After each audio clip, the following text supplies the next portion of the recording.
5 days after the outbreak of World War One, a ship named Endurance set sail to conquer the South Pole. The leader was Ernest Shackleton, an explorer with an aim to cross the South Antarctic continent from one side to the other.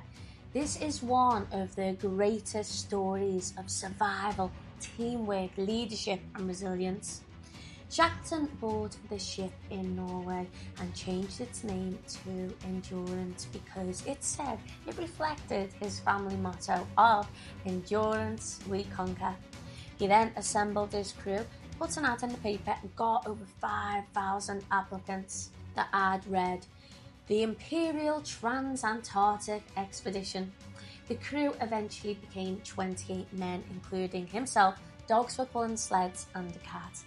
Now, day one of the expedition was in August 1914, and then in the November they arrived at a whaling station, and the whaling skippers there advised the men to delay their start as long as possible, as they knew the dangers.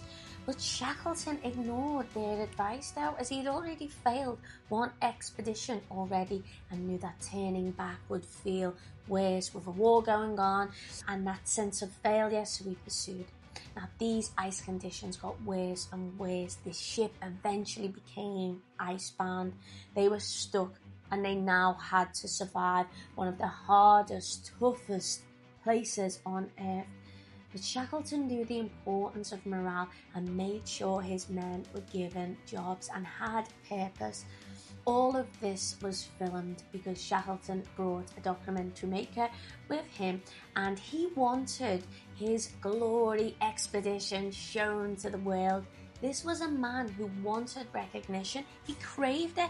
He never felt he had his elevated place in British society. He wasn't part of the aristocracy, didn't go to university. His father was a farmer but later trained as a doctor.